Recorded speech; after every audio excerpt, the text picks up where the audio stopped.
Nikoh avval ham gaplashganmiz domla. Bu ibodat. Unga tayyorgarlik ko'rib borish kerak. Tayyor emasmi, birovning qizini boshini aylantirmasin. Birovni uyiga sovchi jo'natib hayotini raso qilmasin. Sen o'zi kimsan?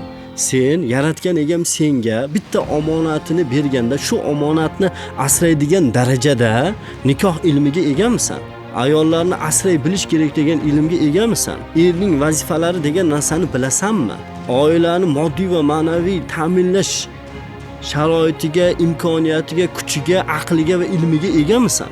Avvalda bobom rahmat aytardi-da, teng-tengi bilan degan narsa bu kibrga umuman aloqasi yo'q buni. Teng-tengi bilan degan maqol qoida o'laroq ishlagan. Mendan ko'p so'rashadi, ishonaman, sizdan ham so'rashadi. Uylanmoqchiman, yaxshi qiz topa olmayapman. Eng ko'p beriladigan savol. Nima sabab bo'lyapti o'sha oilani qurishlikka kechishda yoshlar nima deb o'ylaysiz? Xo'p, buni 3 tachami sababi bor. Yigitlardan ko'ra qizlarni ko'proq buzyapti Instagram, TikTok, YouTube, Telegram, Facebook, internet. Qizlar erga tegadigan yigitni juda ham ideallashtirib yubordi. Shunaqa talab qilishlikka haqqi bormi? Domla orzu qilishga haqqi bor. Lekin uni talab qilishga hozir aytaman, siz ham xafa bo'lasiz. Uni talab qilishga haqqi yo'q. Nimaga deng? Nimaga? Kunlardan bir kuni Rabbim domlani oldiga bordim. Ustoz dedim, yaxshi qiz hech uchramayapti. Nega qizlar yaxshi yigit yo'q deydi, yigitlar yaxshi qiz yo'q deydi. Buni bir javobi ildizi bormi deganni Alloh rahmat qilsin. Domla juda go'zal javob aytganlar.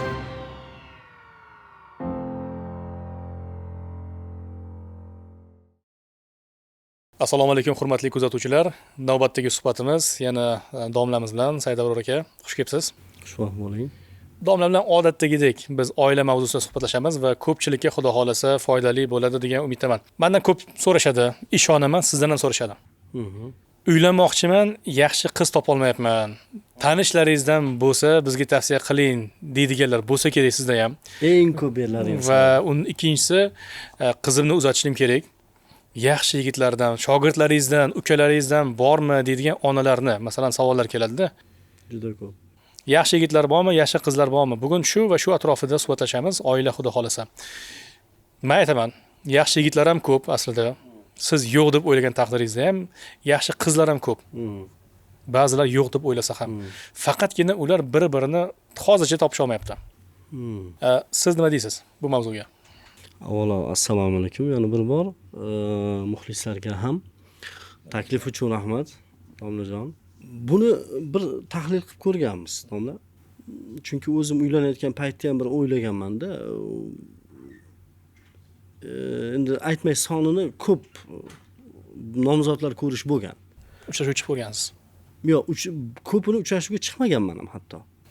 Qanaqa qilib masalan shunchaki rasmi va obyektivkasi shundan ma'lumotnomasi shundan atkaz bo'lavergan. Masalan, keyin ham men endi qishloqda tug'ilganim bilan hayotimning katta qismi shaharda Toshkentda o'tganligi uchun 2-3 ta oliygohda o'qigandan keyin o'zimda ayb deb boshladim-da. Men qaysar bo'lib ko'p tanlayapman shekilli deb o'ylab qoldim.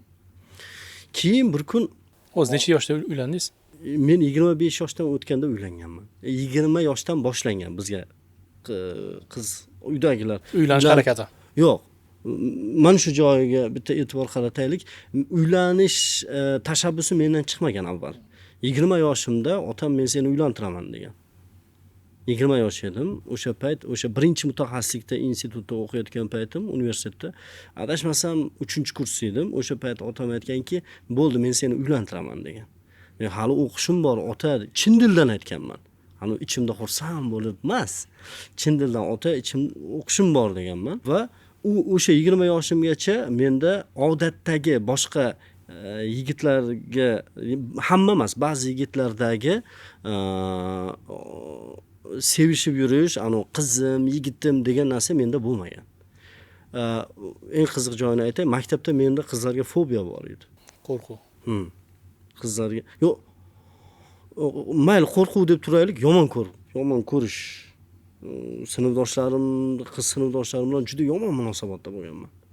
Va bunga to'g'ri afsus chekaman, ammo buni keyin men uchun foydasi ham bo'lgan. O'sha yigitim, qizim, sevgilim degan mubtalo bo'lib qoldim degan narsalar menda bo'lmagan. Alhamdulillah buning uchun. Yo'q o'qiyman dedim. Keyin ha mayli o'zing bilasan dedi. Bo'lmasa dedi biz qiz qaraveramiz. Qancha qoldi? 1 yilmi, 2 yil qoldi bitirishingga dedi. Biz dedi ungacha qiz topib qo'yamiz dedi. Bo'ldi. Qiz qidirish boshlandi. Butun 20 yoshda. Butun qarindoshlar, tanishlar hammasini orasidan qiz qarilgan. Ammo ko'pi boshida o'sha uylanishga qo'rquv emas. O'sha qizlarga nisbatan menda qandaydir ishonchsizlikmi, mana shunaqa narsa yoki bo'lmasa bir qandaydir o'zimni noqulay his qilardim qizlar oldida. Bilmayman nimagadir. Bo'lmasa doim klassik, yaxshi kiyinib yurganman, yaxshi o'qiganmiz, boshqa unda emas. Xullas 21 yoshimgacha, 22 yoshimgacha, 21 yoshimgacha qiz qarashgan. Hozir nimaga aytayotganimni buni tushunib yetishadi, eshitayotganlar. Va keyin boyagi kayfiyat menda paydo bo'ldi. Yaxshi qiz yo'q. Yaxshi qiz yo'q. Eng qizig'i meni bitta men bilan birga katta bo'lgan, hattoki institutda misal birin-ketin birga o'qigan bitta tanishim bor edi. Uni ko'ziga hamma shuni ko'radi, bo'ldi shu qizga uylanaman dedi. Bir oradan 15 minut o'tgandan keyin boshqa qiz bo'ldi, endi bunga uylanaman. U bo'lmas ekan dedi. Shunaqa darajada edi-da. Men uni teskarisi edim. Ya'ni qizlarga qarab, lekin baribir yaxshi qiz yo'q degan kayfiyat paydo bo'lib qolganda. Keyin kunlardan bir kuni Rabbim qil domlani oldiga bordim. O'sha 22 yoshlarimda. Alloh rahmat qilsin. Rakat masjidida ustoz edim. Men ustozdan biroz ta'lim olgan joyimiz bor edi. Mana shunaqa yaxshi qiz hech uchramayapti. Shu ustoz o'zi umuman nega qizlar yaxshi yigit yo'q deydi, yigitlar yaxshi qiz yo'q deydi. Buni bir javobi ildizi bormi deganimda Alloh rahmat qilsin. Domla juda go'zal javob aytganlar. Said Abror degan. Yumshoq-ku domla, voy. Eslasam hozir ham yig'layim keladi. Alloh rahmatga olsin.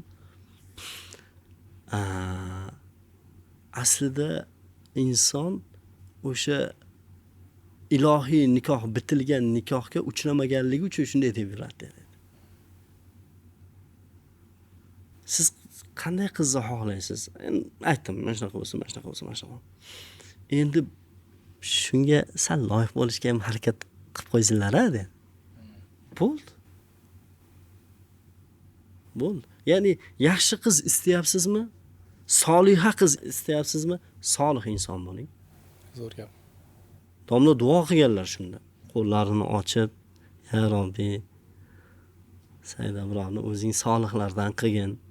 Solih. Avval shuni duo qilganda, o'zing solihlardan qilgin Said Abrorni. Keyin bir soliha qiz ato etgin deb duo qilgan. Va shundan keyin uyda ozgina musibat bo'lib qoldi. Uylanishga o'lim, ya'ni to'siq desak ham bo'ladi. Ya'ni shundan keyin bir necha yil shu muammoda yurdi. Butun oila, ota-onam, g'am, qayg'uda yurgandan keyin o'sha 25 yoshimdan o'tganimda keyin Alloh nasib qilgan. Alhamdulillah, buni hech nima emas. Ya'ni nimaga aytayapman bu narsani? Boyagi bosh asosiy aytmoqchi bo'lgan narsam, yigitlar ham, qizlar ham yaxshi qiz yo'q, yaxshi yigit yo'q deyotganda avval o'ylash kerak, men shunga munosibmanmi? Men o'zi yaxshimanmi? Men o'zi kimman men? Yigitlarda aytaylik, birinchi oynaga qarash kerak-da. Hurmatli faloncha, Eshmat yoki Toshmat. Sen kimsan o'zi? Nimani do'ndirib qo'yding? Nikoh avval ham gaplashganmiz, domla. Bu ibodat. Unga tayyorgarlik ko'rib borish kerak. Bu o'yin qilinadigan narsa emas. Yo vaqt kelib qopti, bo'ldi deyiladigan narsa emas. Sen o'zi kimsan? Sen yaratgan egam senga bitta omonatini berganda shu omonatni asraydigan darajada nikoh ilmiga egamisan? Ayollarni asray bilish kerak degan ilmga egamisan? Erning vazifalari degan narsani bilasanmi? Oilani moddiy va ma'naviy ta'minlash sharoitiga, imkoniyatiga, kuchiga, aqliga va ilmiga egamisan? Masalan, onang bilan ayolingni o'rtasida ko'prik bo'lishga tayyormisan degan savolni anu o'ziga berish kerak-da. Yuzida ozgina soqol chiqib qolib, bilagi sal shishib qolsa, bitta kursdoshi yo sinfdoshi yo bir qizni birdan qizzam meni deb qo'ltiqlab olib yugurib ketish bu hali nikohga tayyor degani emas. Masalanda bu yigitlar tomonidan tayyor emasmi? Yo'q, endi o'qisin. O'qisin, ilm olsin, o'rgansin. Tayyor emasmi? Birovning qizini boshini aylantirmasin. Birovni uyiga sovchi jo'natib hayotini rasvo qilmasin. Qiz o'stirayotgan otalarni men bilaman, akam bilan ukamda qiz bor-da. Siz ham qizlaringiz bor, domlajon. Qiz o'stirayotgan otalar bular jigarini hovuchlab katta qilayotgandek katta qiladi. Ko'zini ham uncha asramasa kerak, qizini asraganchalik-da. Qanday qilib birovni uyiga sovchi jo'natib, uyalmasdan yana borib qizingiz menga yoqdi, uylanmoqchiman. Kimsan sen o'zi? Mayli sovchi bo'lib kelishlik tamom yaxshi, diyonatan ham, mantiqan ham, urfan ham joiz. Ammo unga avval shoshma, men bu oilani anu soliha qiziga munosibmanmi, munosib emasmanmi degan narsani ozgina hayoliga keltirish kerak. Mana shu balans ham buzilib qolgan, domla. Avvalda bobom rahmatli aytardi-da, teng-tengi bilan degan narsa bu kibrga umuman aloqasi yo'q buni. Teng-tengi bilan degan qoida maqol qoida o'laroq ishlagan. Hech qachon bitta, masalan, qishloqdan olaylik, biz tarafda o'sha Eshon boboni uyiga bir sayyid, payg'ambar alayhisalomning avlodi ekanligi hamma tomonidan tasdiqlangan insonning uyiga boshqa odam sovchi bo'lib bormagan. Yoki bir imomni qoriya qizi bo'lsa, u bir ko'mirchi sovchilikka bormagan. Pulim ko'payib qoldi, 10 tonna ko'mir sotib, shuni qizini kelin qilayin demagan. Yo'q, u biz tengimiz emas degan. Ya'ni biz uni tengi emasmiz degan. Bu kitobda ham keladi-ku, Attorning qizini hammolning o'g'liga bermanglar degan. U umuman bir-biriga tushmaydi degan. Shu balans buzilib ketib qoldi. Shuning uchun yaxshi qiz yo'q deb, erkak degan jonivor, yigit degan, bo'ydoq degan bir o'ta xavfli mavjudot bor. Juda ham xavfli-da bu bo'ydoq degan mavjudot. Ularga rahmim ham keladi. Bo'ydoqlar qani bitta. Bo'ydoqlar, Alloh sizlarni isloh qilsin, sizlardan rozi bo'lsin, o'zi madad bersin, lekin sizlarning holatlaring juda o'ta xavfli. Endi qizlarga. Qizlar ham afsuski bu mutaxassislarning ma'lumoti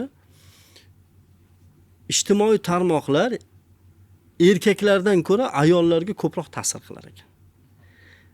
Soddalashtiramiz. Yigitlardan ko'ra qizlarni ko'proq buzyapti Instagram, TikTok, YouTube, Telegram, Facebook, internet. Ko'proq buzyapti. Nimaga? Metani o'sha Zuckerberg aytgan, biz degan metani hissiyot ustiga qurganmiz degan.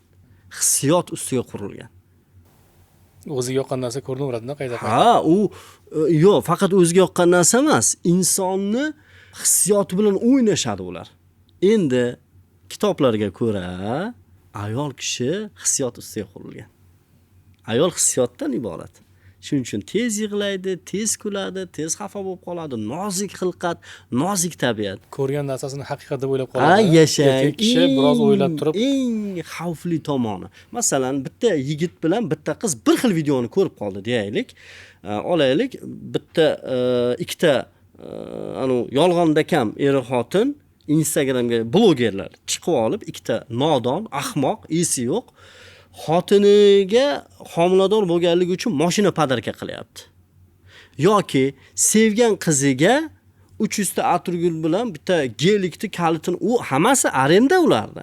Olib borib beryapti. Tagiga yozib qo'yibdi, bo'lmasa falonchi gullar do'koni va falonchi avtosalon bilan kollaboratsiya qilingan. Gelik avtosalonniki, gullar gul magazindiki. Bular rol o'ynab beryapti. Shu narsani yigit bilan qiz qanday ko'radi? Qarang, eksperiment. Juda men nima ko'rib hayratga qoldim-da, qarang. Yigit unga qarayapti. Bo'lmagan gap deb o'tkazib o'ryapti. Qiz voy deb yig'lab ko'ryapti-da. Qani menga ham nasib qilsin deb. Ijtimoiy tarmoqlar chiqib keng ommalashgandan keyin qizlarning manhaji, mezoni butunlay o'zgarib ketdi. Ular mutlaqo boshqacha tarozi qo'ydi. Ularning tarozisida faqat bitta palla bor.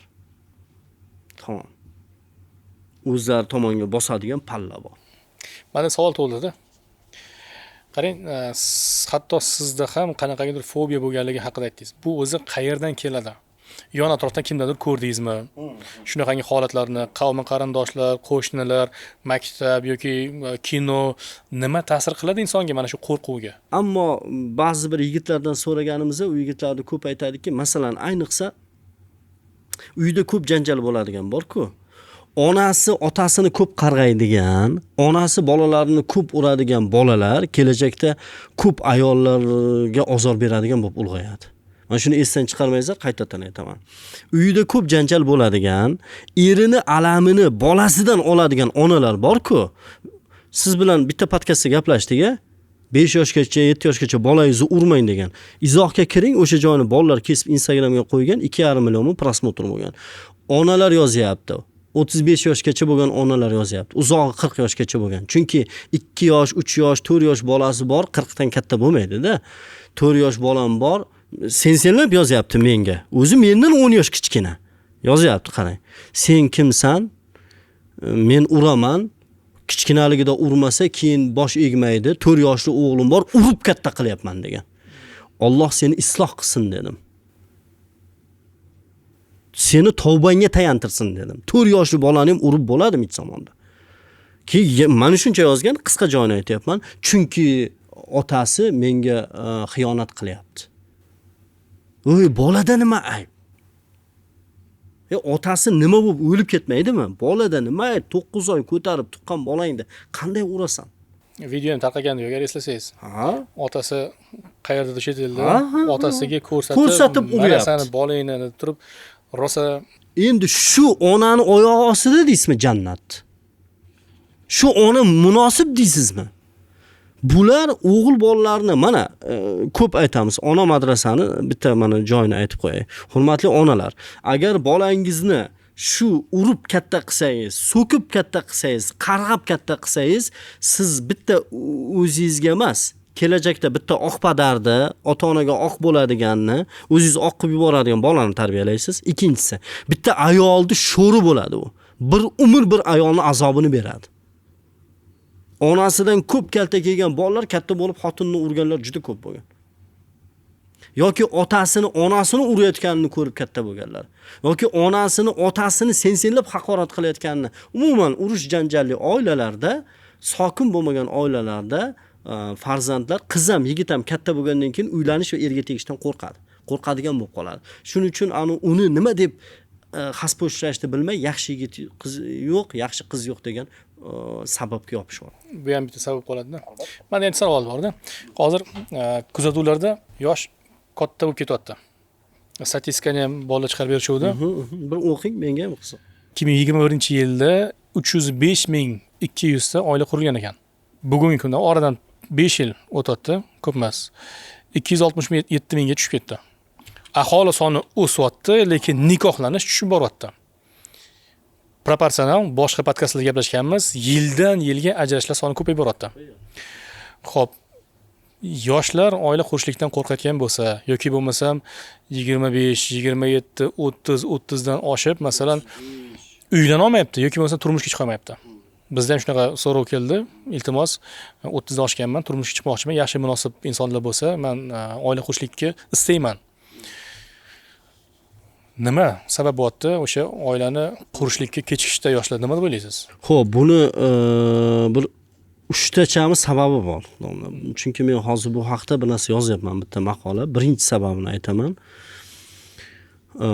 Yigitlar ham, qizlar ham mas'uliyatni zimmasiga olishdan voz kechishdi. Bu nima degani osonroq qilib aytaylik. Erkak kishi aytayaptiki, men bitta qizni, keyin u tug'sa uni bolalarini boqmayman deyapti. Qaramayman unga, g'amxo'rlik qilmayman, bosh og'ritmayman deyapti. Nima qilmoqchi shunda ular? Bir o'zi maza qilib yashamoqchi. Qanday? Benikoh munosabat. Benikoh munosabat istasam deyapti, ehtiyojimni borib boshqa narsalardan qondirib yuraman deyapti. Boshqa ayol fohishalardan. Ochiq aytaveraylik, nima endi? Fohishaning nomi fohisha. Kim bo'lsa ham. Borib, bu birinchisi. Ikkinchisi, lekin bularni ildizini aytaman, o'zim qo'rqib ketdim. Ikkinchisi, qizlar erga tegadigan yigitni juda ham ideallashtirib yubordi. talab kuchayib ketdi. Bo'yi uzun bo'lsin, rangi unaqa bo'lsin, sportsmen bo'lsin, boy bo'lsin, sayohat yuradigan bo'lsin, xarizmatik bo'lsin, ikkita tilni bilsin, sal imonliroq bo'lsa, qori bo'lsin.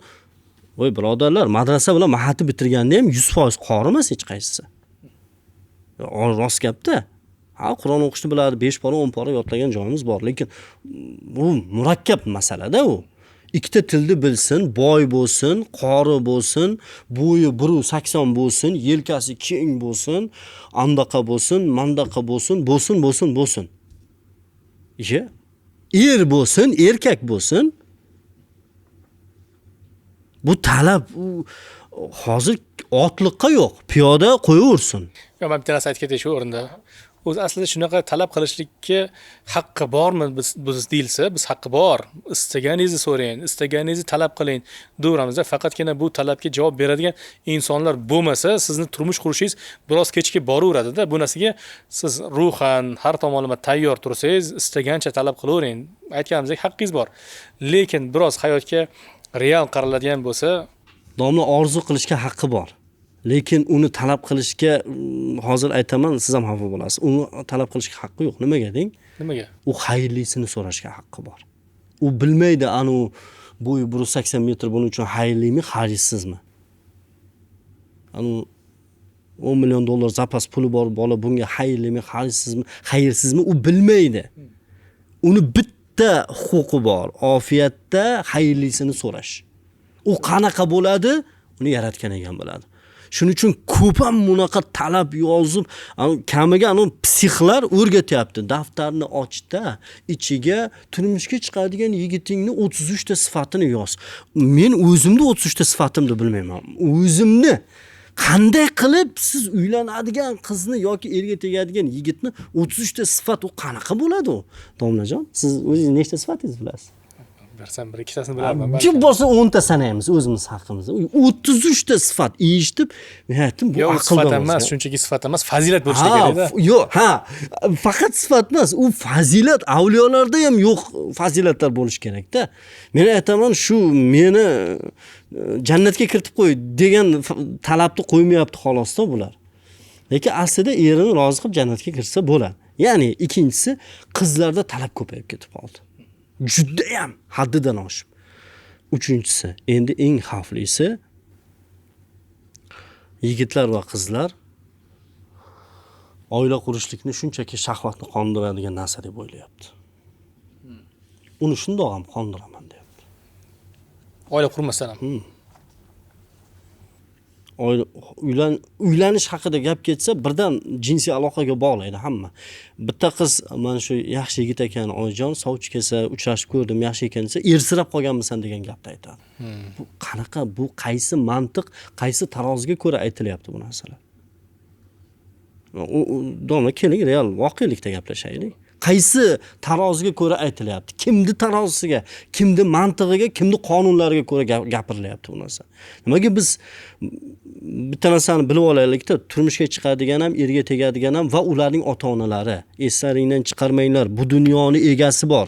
U egasi bu dunyoga qonunlarni ham, tarozini ham qo'yib ketgan. Siz, men yoki domla yoki butun insoniyat nima deb o'ylashi, qanaqa haligi kosmologik narsalarni o'ylab topishib bir tin. Hammasi ilohiy qonunlarga ko'ra ishlaydi baribir. Men ko'zim bilan ko'rganman, bitta qizni, tanishimizning qizi edi. Men u xuddi shunaqa 33 ta sifati borga, 33 ta emas, bir 15 ta sifatni aytib shunaqaga tegaman deb, xuddi shunaqasi tegdi, bir oyda 3 taloq qilib haydab yubordi. Hozir bilasizmi kimdan sovchi kelyapti? Bolasi ham bor. Xotini o'lgan, xotin haydagan yoki bo'lmasa bo'ydoq bo'lsa ham ichib chakib yuradigan ahmoqlardan sovchi kelyapti. Ana endi hozir ota-onasi voydot deb yuribdi. Qizni o'zi ham qani edi deydi faqat. Endi bu uchalasining ildizi bor, eng xavflisi. Bular rejali ishlarning bir qismi. Bu rejani kim tuzganini hozir aytaman. Men aytaveramiz, bekitadigan joyi yo'q. Birinchisi, dunyoda oila institutini saqlab qolgan qadriyatlarga ko'ra saqlab qolgan mamlakatlarning soni 10 taga yetmas ekan. davlatlarning soni 10 taga yetmas ekan. O'sha ichida biz ham bormiz. O'zi 206 ta davlat bor. 200 dan oshiq davlat bor. Shundan 100 nechtasi BMTga a'zo. Shu 200 dan oshiq davlatning ichida o'z qadriyatlariga ko'ra oila institutini saqlab qolgan davlatlar 10 taga yetmas ekan. Shuni ichida biz bormiz. O'rta Osiyodan o'zi bor yo'g'i 2 ta 3 ta davlat bor. Bo'ldi. Qo'shnilarimiz bir ikkitasi yo'q, nomini aytmayman. Yo'q. Ular o'sha oila institutini barbod qilib yuborishgan.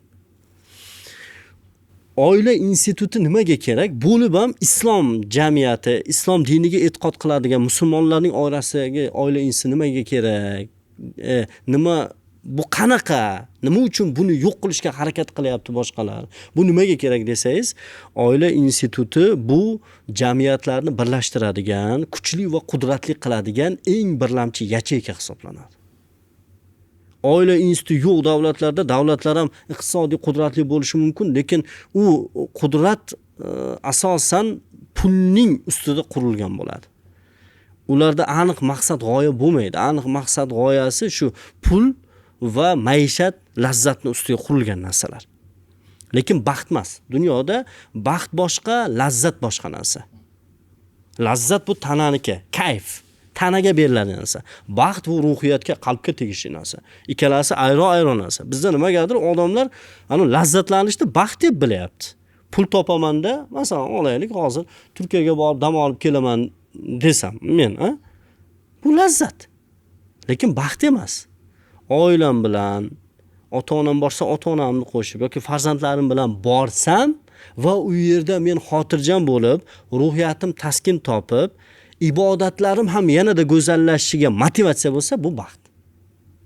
U ayron narsalar, bu lazzatni baxt deb tushungan avloddan bilmayman qanaqa qudratli davlat quramiz deb yuribmiz, bilmayman men.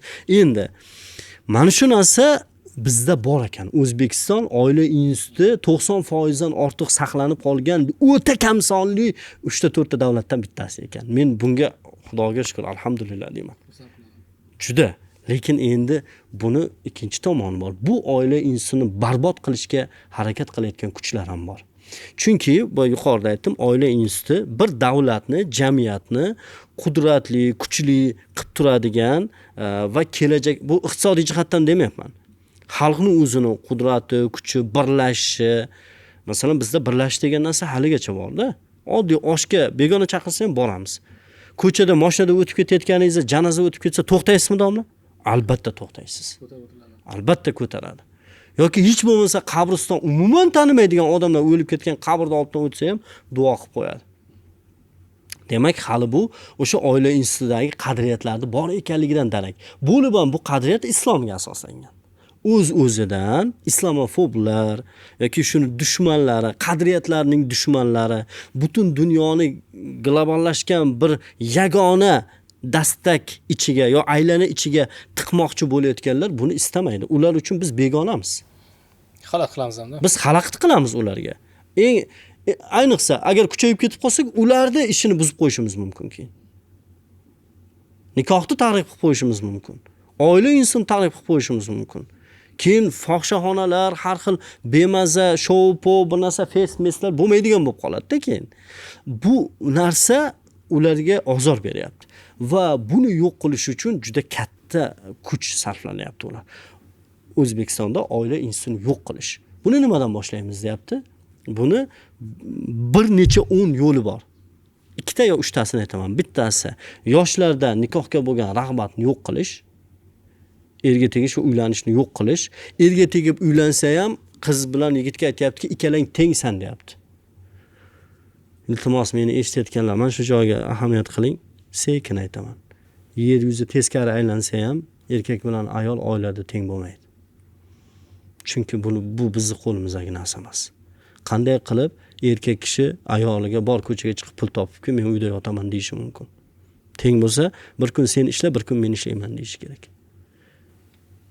Teng bo'lsa, ayol kishi eriga sen ham tug'asan deyishing kerak. Erkak kishi tug'adimi nomni?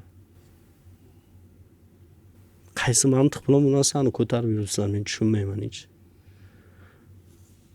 Va yosh kattalarga aytayaptiki, bo'ldi endi, bola chaqangni, xotiningni o'ylama. Dunyoda lazzatlar ko'p, ajrash. Ayollarga aytayaptiki, har xil psixlar orqali Chidama, chidama, sabr qilma, sabr qilma, yashama, ket. yashama, ket. Ajrash. Ajrash. Mana shular oilani qurilishi, nikohning tuzilishiga juda katta to'siq bo'lyapti hozir. Yashama, chidama. Qachon o'zi odam chidamasligi kerak? Qachon masalan biz ajrashishgacha qadam bosishligimiz mumkin? Xudo xolasa, xo'p desangiz, buni alohida mavzu qilamiz. Katta mavzuda chunki. Mana endi savol bor. Bugungi kunda masalan sovchilik masalasi. An'anaviy sovchilikdan biz sekin zamonaviy, ya'ni raqamlashgan ilovalar, platformalarga ham moslashib boryapmiz. Xosatan o'zingiz ham kuzatdingiz, xabaringiz bor bizni nikoh ilovamiz haqida. Bunga nima deysiz? Ba'zilarda qo'rquv bor, ya'ni internetdan ham juft qidirsa bo'ladimi? Qaysi kalla bilan san chiqib turib o'zing masalan bozorga qo'yasan? Ayollar masalan qizlar qanday qilib u yerda anketa joylashtiradi? San nima matohmisan degan tanqidlar borda. Nima deysiz? Zamonaviy, ya'ni an'anaviy uyma-uy borib, qavm qarindoshlardan biz buni rad qilmaymiz-ku, lekin hozirgi endi zamon talab bo'lib qoldi. Ishimizni osonlashtirib beradigan narsalar, vositalar bo'lsa, foydalansak. Bunga qanaqa qaraysiz? Xo'p, 21-asr digital world, raqamlashtirilgan dunyo. Xo'p, agar ularni mantig'iga ko'ra internetdan ham xotin qidirasanmi, internetdan ham kuyov qidirasanmi, biz chiqib internetga men erga tegmoqchiman, yoshim 18 da demayapmiz-ku. Yo, unaqa demayapsizlarmi? Yo'q. Yoki yigitlarga chiqib, "Tak, do'stlar, menga xotin kerak" demaydimi? Yo'q. Bir odam kasal, bemor. Bemorligida qaradi o'zini tumanida, shaharida yoki qishlog'ida, viloyatida uni davolaydigan vrach, shifokor yo'q. Nima qiladi? Qo'lda telefon bor, internet bor. Internetga kiradimi? Qo'shnisi vrach bo'lsa ham internetga kiryapti hozir. Sog'ligini o'zini mana shu sabab bo'lib o'lib qolishi mumkin bo'lgan kasallikniki internetdan qidiryapti. Qanday qilib bir inson mayli internet orqali ta'lim olyapti-ku. Internet orqali ustozlardan chet eldan ilm olayotgan, Amerikadan, Angliyadan, Yaponiyadan onlayn universitetlarda o'qiyotganlar bor. Masalanda internet orqali bemalol do'stlashib, qadrdonlashib, O'zbekistonga taklif qilib, O'zbekistonda aylantirib, qadrdon bo'lib qolayotganlar bor qancha. Masalan, ustozlarimiz aytadi-da, agar texnika, mana shu internet borasida, texnika borasida, IT masalalarida bu narsalar insonlarni og'irini yengil qilishga ishlatilsa, nuru ala nur. Zararga ishlatilsa yomon. Internetga kirib, birovni xotiniga like bosib, birovni eriga like bosib, uni yo'ldan uradigan ish qilsa, bu yomon. O'zi shuni birovni xotini bilan birovni eriga pishirib qo'yibdimi internetda o'zini ko'z-ko'z qilishga. Misol uchun-da. Modomiki shunday qilgan taqdirda ham ularni kirib izohiga sizni sevaman deb yozib, anu bloger, uni 3 ta bolasi bor bloger ayoldi. Siz mani hayotimsiz deb yozayotgan yigitlarga yoki bo'lmasa 5 ta bolali artistga internetda tagiga men sizni sevaman deb yozish bu endi yomon. Lekin endi ilovani hali to'liq o'rganib chiqmadim, ammo umumiy holatda menimcha rasmi ko'rsatilmaydi. Xira bo'lib turibdi. Shunaqa holatda kirib, ko'rib, gaplashilib, buchi buni men boshqacharoq nomlagan bo'lardim. Domla, sizlar er topib, xotin topib beradigan emas. Sizlar tavsiya qiladigansizlar. Dalolat. Falonchida qiz bor, men ko'r. Gaplashadi, ko'radi, ma'qul kelsa uylansin. Ma'qul kelmasa, menimcha uzoq gaplashib majburlatmaymiz. Yo'q, unaqa 30 ta xabar almashiladi. 30 tagina xabar almashiladi xolos. U yog'i hammani o'ziga bog'liq. Internetsiz ham o'zi shundoq ham fahsh bosib ketdi hamma yoqda. Lekin internet bu insonni ishini osonlashtiradi. Agar u yo'q bo'lmaydi desa, unda internetda hamma narsani olib tashlaydi. Sotib oladigan narsalarni ham, masalan, har xil ilovalardan kirib buyurtma beradi-ku. Umrida ko'rmagan narsalarga. Bo'ldi, uni ham borib ko'rib olsin Xitoydan. Shuning uchun bu narsani men o'ylaymanki, bundan yomon maqsadda foydalanadiganlar chiqib qolishi mumkin. Ular shundoq ham Instagramga kirsangiz to'lib yotibdi. TikTokka kirsangiz pachkalab. Facebookka kirsangiz bloklab. Unga bu ilovani aloqasi yo'q-da. Endi biz xavfsizlik nuqtai nazaridan ba'zi o'zimiz choralarimizni ko'rib qo'yganmiz. Xudo xolasa alohida bu mavzuga to'xtalamiz. Sun'iy intellekt. Bu ham bir ne'matimiz bo'lib qoldi deb o'ylayman. Yaxshi ma'noda ishlatilsa. Suhbatlarni nazorat qilib boradi. Agar o'sha kiritilgan kalit so'zlardan qaysidir bittasi shahvoniy so'zlar ishlatilsa, 18+, fahsh, haqorat, so'kish, qo'pollik, bu darrov adminga yuboradi. Qaranglar, cho'ta bu yoqda haddan oshish bo'lyapti deydi-da. Keyin shu bilan admin uni ko'radi, suhbatlarni bemalol o'qish mumkin, uni o'chira olmaydi xohlasa ham. Va shu bilan masalan zarurat tug'ilgan bo'lsa, bunday jiddiy bo'lmagan insonlar shunda bloklab yuboriladi. Pul to'lagan bo'lsa ham. Chunki biz o'zi qoidasini kirgizib qo'yganmizda, qilinishi kerak bo'lgan ba'zi odob nimalari bor. Undan tashqari MyID bilan integratsiya qilamiz, xudo xolasa. O'zini pasporti bilan ro'yxatdan o'tadi endi bundan keyin. Ana shu zo'r.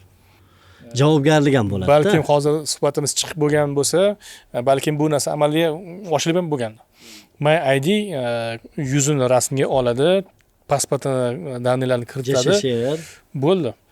Jinsini, yoshini, millatini o'zgartira olmaydi. Xudo xolasa, ya'ni firibgarlikdan biz ancha qutulgan bo'lamiz deb umid qilamiz. Podkast chiqqungacha bo'lgan bo'lsa, tabriklaymiz. Bemalol JSHR bilan, ID bilan kirsangiz bo'ladi.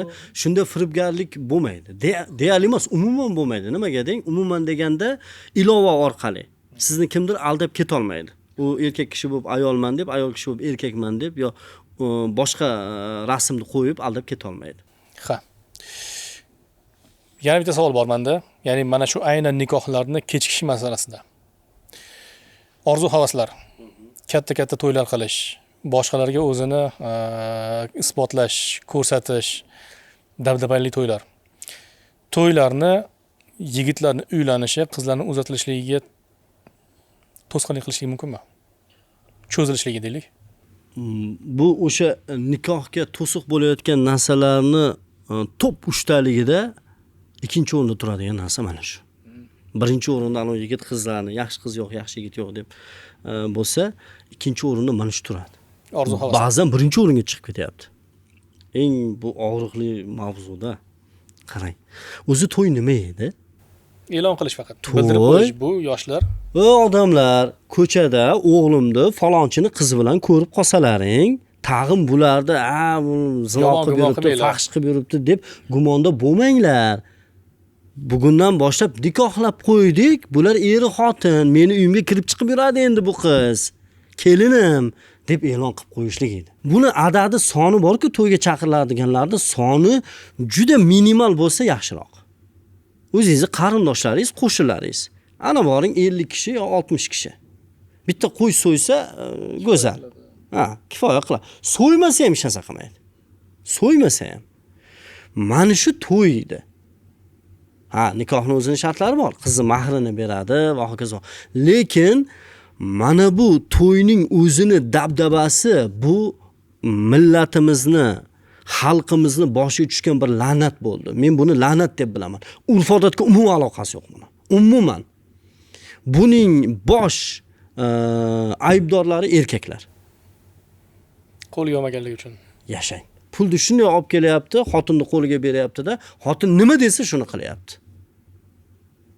Hurmatli ayollar, o'g'lingizni uylanishini kechiktiryapsiz, qizingizni erga tegishini kechiktiryapsiz. Mana shu to'y degan balo, orzu-havas degan balo minglab yigitlarni va qizlarni nikohlanishini to'sib, ularni kerak bo'lsa harom ishga qo'l urishga majbur qilyapti. Ularni noto'g'ri yo'lga kirib ketishga majbur qilyapti. Ularni rasvo bo'lishiga majbur qilyapti. Siz majbur qilyapsiz, hurmatli onalar, undan keyin otalar. Bitta ayolni orzu-havasini deb to'yga pul yig'aman deb Rossiyada 8-etajdan armaturaning ustiga yiqilib qadalib o'lgan bo'ydoq bolani bilaman. Unashtirilib ketgan onajon menga kerak emas to'y, unashtirildik. Shuni orzu havasim bor. O't ketsin unaqa orzu havasingga. Elni oshini yeganman deyshadi. U qanaqa gap? O'lib ketdi bola, bitta o'g'li edi. O'lib ket, Rossiyaga ket, pul top, to'y qilishimiz kerak. U balanddan yiqilib armaturaga qadalib o'ldi. Bunaqa misollarni aytadigan bo'lsak, u aslida ko'p. Tiqilib yotibdi. Shuning uchun yigitlarimizga ham, qizlarimizga ham tavsiya, munosib qiz chiqdimi, ota-onangizga aytingda, ota-onangizga qattiq iltimos qiling. Avvalo ota-onaga, hurmatli ota-onalar, bolalaringizga rahmingiz kelsin. Ularni bunaqa xarob qilmang. Ularni bunaqa faxsh ishda sevishib yurgan bo'lsa, bunaqa ishni davom etkazishiga yo'l qo'ymang. Ularning nikohiga to'siq bo'lmang. Uni puliga men yaqinda aytib chiqdim. Bitta to'yga ketadigan pulga nimalar qilsa bo'ladi? Kelin kuyovga alohida uy olib bersa bo'ladi. Kattaroq to'y qilsa, o'rtacharoq to'y qilsa, ikkalasini umraga jo'natsa bo'ladi. Yoki sayohatga asal oyiga, asal haftaligiga farqi yo'q. Turkiya, Malayziya ko'p-ku jo'natsa bo'ladi. Bir-biriga ancha muhabbati bog'lanib qoladi. Endi mana shunaqa narsalarni ham o'rganaylik. Bo'ldi endi, Sovet davri tugaganiga 36 yil bo'ladi yaqinda. Bo'ldi endi. Dunyo ko'rsin yoki shuni puliga uyingizni qaytadan ta'mirlab chiroyli qilib qo'ysangiz bo'ladi. Men faqat o'zlariga tegishli narsani aytaman. Yoki ota-onangizni umraga jo'natsangiz bo'ladi, sayohatga jo'natsangiz bo'ladi, sanatoriyalarga jo'natsangiz bo'ladi. Yo'q, bizda hammasi bor. Zo'r ehson qilsangiz bo'ladi. Masjidga, yetimlarga, beva bechoralarga, talib ilmlarga, bemorlarga qayerdan topamiz? Onkologiya, istalgan respublika bo'ylab istalgan onkologiya bo'limiga boring, o'sha yerdan topasiz. Ani ko'rasiz keyin bolalaringizni qanday baxtli bo'lishini. Ilm olayotgan bo'lsa, ilmiga tiking bolalaringiz, kelin-kuyovni. Kelinni kontragini to'lab qo'ying. Va'da berib kontragin men o'rtaga tushib qo'yibman. Meni eshitayotgan bo'lsa, xato yo'ldasilar. Men o'rtaga tushib qo'yganman bir ikkitasiga sovchi bo'lib borib, va'da berishgan bo'ldi, ustoz kelinimizni o'qitamiz deb, yana eng havas qiladigan o'qishda pediatriya tibbiyot instituti o'sha payt, hozir endi birlashib ketdi, bolalar shifokori bo'ladi. Kelin 4-kursda tashlab to'y bo'ldi. Yo'q, mana aldab yuribsiz. O'zingizga ham aytganman, ortingizdan ham aytaman. Va bunaqalar juda ko'p. O'qitib qo'ying kelinni, kontragini to'langda o'qiting. To'yni dabdabali qilmasdan. Bu narsalar, dabdaba degan jonivor bir ozgina narsa bo'lsa ham ekanda, artistga, to'yxonaga, kiyim-kechakka, challariga bir 30 ta narsa bor-a. Bularga pul topguncha bola 35 ga kiradi. 35 ga kiradi. Qizchi 30 ga kiryapti. Mana teknikka topilganlarini ham mana shu ikkinchi o'rinda turadigan narsa yo'qqa chiqaryapti. Keyin nima bo'lyapti?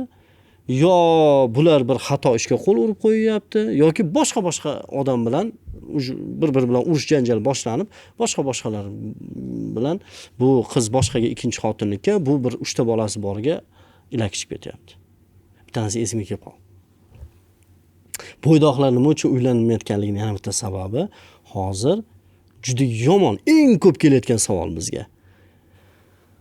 Bitta ikkita bolasi bilan ajrashgan juvonlar, yosh yigitlarda shunday o'ziga bo'ldi. Yigit uylanmayman deb turib olyapti. Mana shu meni ko'z ochib ko'rganim shu, ota-onasiga aytayapti, men uylanmayman boshqa deyapti. Xotinim bor menda. Yoki aytmayapti bir xil. Nimaga? Juvon bilan yashab yuribdi. Nikohi ham yo'q aksariyatini. Mana shunaqa bir xavfli vaqtga keldikki, hech kim hech narsadan strafovka qilinmagan, himoyalanmagan. Qaytadan mana shuni. Hech kim hech narsadan, hech qanday xavfdan himoyalanmagan. Illo shu Xudodan qo'rqadiganlardan, yaratgan egamni yo'lidan yuradiganlardan boshqa. Nikoh arzon, fahsh qimmat bo'ladigan bo'lsa, jamiyat yaxshi bo'ladi. Nikohlanish o'ta qimmat va murakkab, lekin fahsh oson bo'lib qoladigan bo'lsa, arzon bo'lib qoladigan bo'lsa, bu jamiyatda ancha muammolar paydo bo'ladi-da. Bitta qo'shimcha fikrim bor. Biz kecha ham aytdik, buni bir kunda 1 million yaqin ko'rilibdi, mashalloh. 1 millionmidi, 8. Bir kun ham bo'lgan yo'q hali. Bir ilohiy mo'jiza bor-da. Umuman bir-birini tanimagan oilada katta bo'lgan qiz bilan yigit bag'ishladim va qabul qildim degan so'zlar bilan nikoh bog'lanadi. Va ular bir-biriga qarasa, qo'lidan ushlasa, quchoqlasa, o'psa, yaqinlik qilsa, hammasiga savob bo'ladi. Buni teskarisini qilsa-chi? O'sha Teskarisini qilsa teskari bo'ladi-da. bag'ishladim, qabul qildim bo'lmasdan turib qilsa bu ishlarni, bu harom ish deyiladi. Va bu o'ziga qo'shib atrofidagilarga ham urib ketadigan amal bu. Shuning uchun nikohlanaverish kerak. O yigitlar, bo'ydoqlar, sizlar hozir yurgan hayot u haqiqiy hayot emas. U sizlar hozir tush ko'rganda yuribsizlar. Uylaninglar. Baraka ham bo'ladi. Avvalo o'zingiz solih inson bo'ling, o'zingiz taqvoli bo'ling, axloqli, odobli bo'ling, o'zingizni asrang. Yomon narsalardan o'zini asragan, go'zal xulqli, go'zal axloqli, soliha qizni yaratganiga ham albatta yo'lingizdan chiqaradi. Xudo xolasa. Ustoz, rahmat sizga. Salomat bo'ling. Xudo xolasa yana suhbatlashamiz boshqa mavzularda. Albatta. Kimga yana qanaqa mavzular qiziq? Kommentariy yozib qo'yinglar. Qaysi fikrlarimizga qo'shilasizlar? Qaysi fikrlarimiz sizga to'g'ri kelmadi? Buni ham ochiq yozaveringlar. Biz o'qiymiz. Balkim xato qilgan bo'lsak, qabul qilishlikka ham tayyormiz. Oila qurmoqchi bo'lgan yoshlar, yigitlar, qizlar avval mabodo oila qurib ajrashib qolgan bo'lsanglar, nikoh ilosini tavsiya qilamiz. Ro'yxatdan o'ting, o'zingiz haqingizdagi ma'lumotlarni to'ldiring va biz sababini qilib bu platformani tayyorladik. Siz harakat qiling va natija taqdirdan, xudo xolasa.